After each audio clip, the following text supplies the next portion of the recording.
Hello, my name is Parneet Singh, and this is Project 2, the Fluent 2D flow simulation of airflow over a flat plate.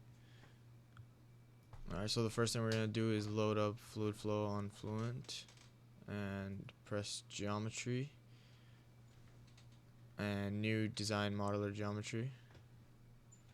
Alright, so we're going to go into press the Z axis so we can make it 2D, and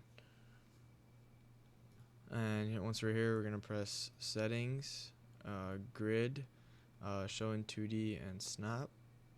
Then we're going to go to major grid spacing and make this 0.1. And then we're going to go to minor steps per major and make this 10. Then we're going to go to draw and click rectangle and just draw it from here. We can change these dimensions. Alright, once we have that, we're going to go to dimensions and you can just press this, and we're going to make this it's 100 centimeters, so we're going to make it 1 meter, and then zoom in here and yeah, we're gonna click here and make this one 0.5. And we're gonna go in here into modeling, expand the XY plane, press sketch 1. Then we're gonna go to concepts and surfaces from sketches and click apply. And then we're gonna click generate. There we go. That's what we want. Alright, then we're just gonna save.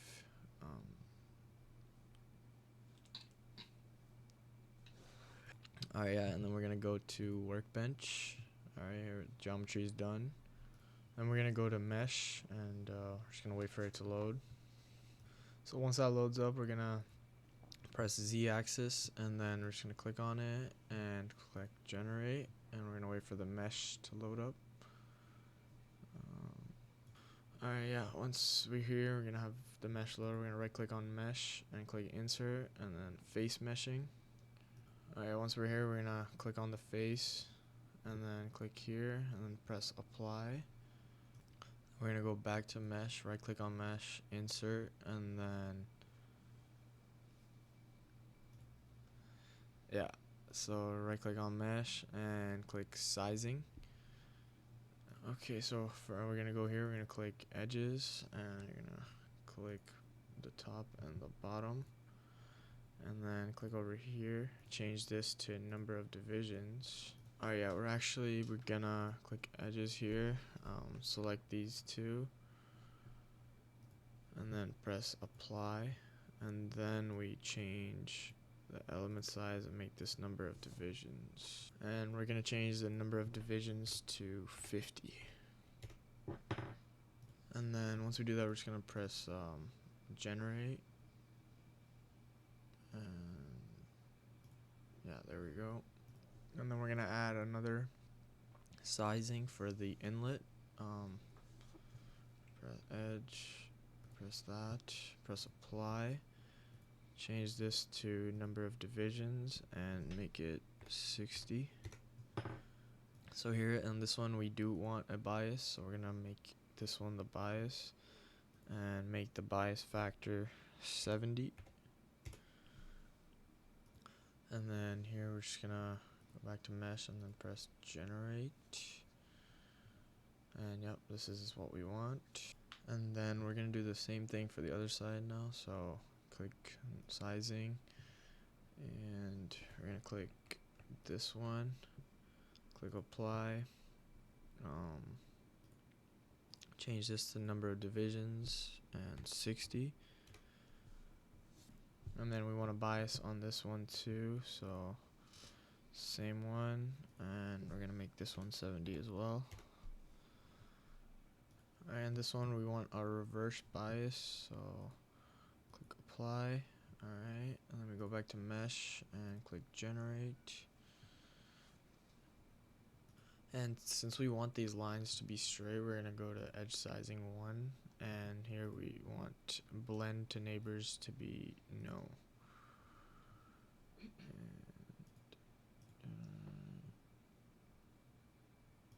There we go.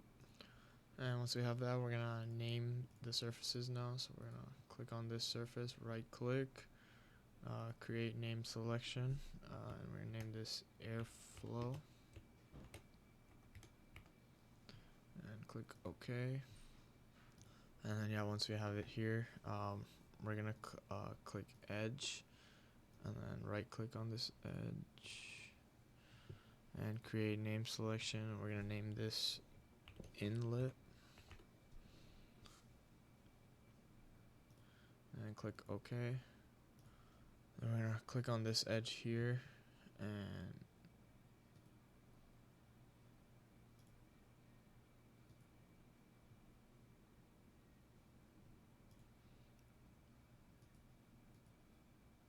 create name selection. We're gonna name this outlet.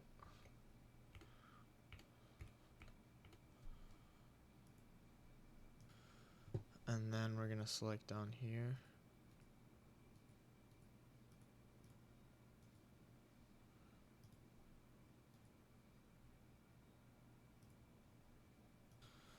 Alright, yeah, here we're gonna right click on this bottom one, create name selection. We're gonna name this the flat plate.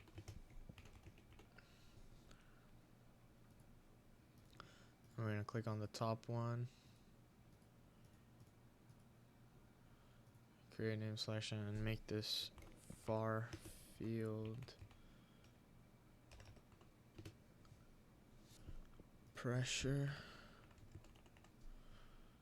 Click OK. There we go. Alright, once we have that, we can go back to workbench, and we can press update and let that update. There we go. And then we're gonna click setup. And once this pops up, we're gonna click double precision, and then we can press start. So once this loads up, we can click check to make sure our mesh works properly. And yep. And then we're gonna click models, wait for that to load up, and then here we're gonna click viscous, and we're gonna make it laminar flow, and then we click OK. Alright, and then we're gonna go to materials, click that, wait for that to load up. So once that loads up, we're gonna make the material air, and wait for that to load up. And then once this menu loads up, we're gonna input the values that we were given. So this is just 1.2, and this is 1.8, and we're gonna change/create. Change and create, and then we can close. And then we're gonna go down to boundary conditions.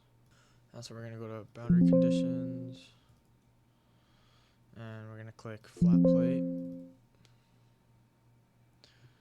and we're just gonna stationary wall is fine and no slip, and then we're gonna click apply, and then we can close. Alright, and then we go to inlet, and we're gonna keep this as normal to boundary and absolute, and the velocity magnitude that was given to us was 2 meters per second, and then we click apply, and we can close that. And then we go to outlet, and yep, everything is good here. Total pressure, normal boundary. Alright, press apply and close. Okay, we're gonna click far field pressure,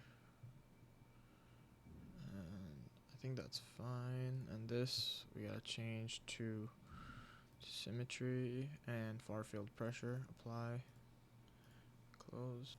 And the next step is to go down to solution and click monitors, and then click residual, double click that so this can load up.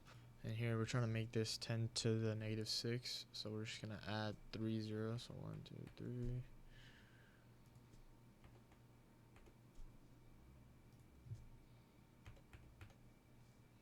This will make the values more accurate. Then we click OK.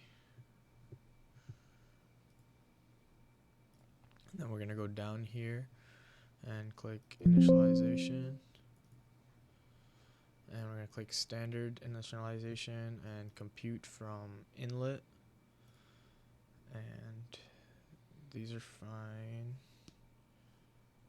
And then, yeah, once we have that, we click initialize,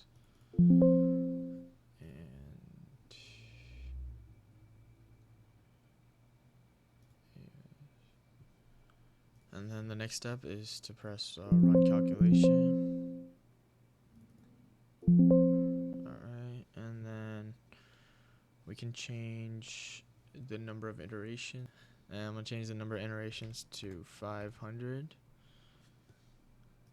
And then press calculate.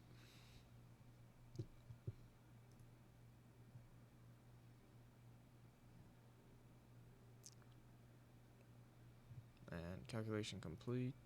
Then we're gonna go down here and go to results and graphics, and this is to get our contours. Bring this here.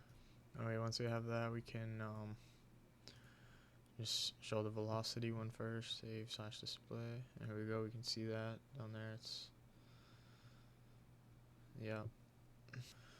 Alright, and then we can show the contour for static pressure. Here's a static pressure contour right here. And then the dynamic pressure. Here's the dynamic pressure contour. And lastly, total pressure.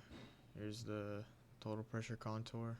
And we're gonna go to surfaces, right click, new, line/rake, and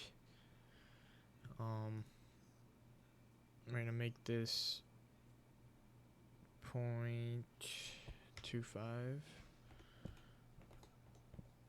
and this one 0.25, and create.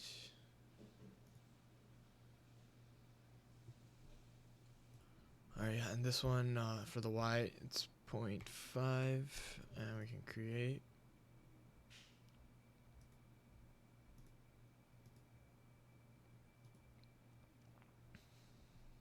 And so yeah, we have these lines, so you can, to create one, you just go to new, line/rake.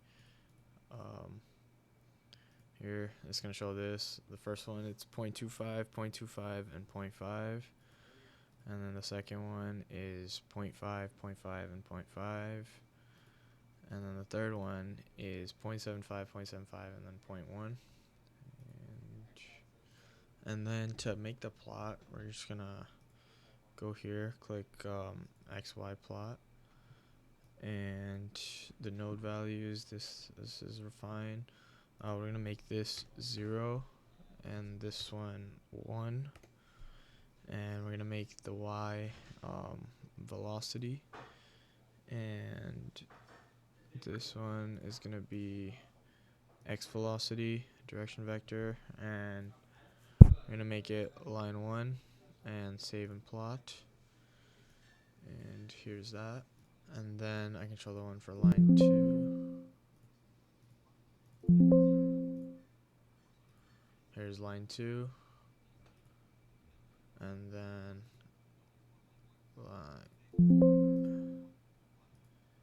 here's line 3.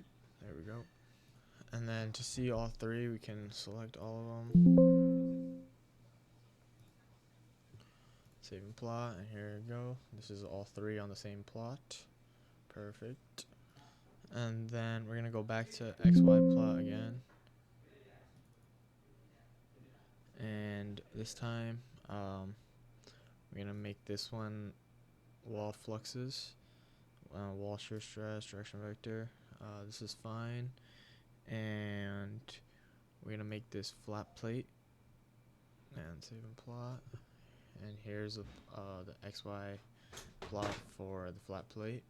And then that's the wall shear stress plot. And then to get the skin friction coefficient one, we're just gonna do that plot. And here's the skin friction coefficient. And I believe that concludes project 2, the Fluent 2D flow simulation of airflow over a flat plate. And this was the first part. Thank you.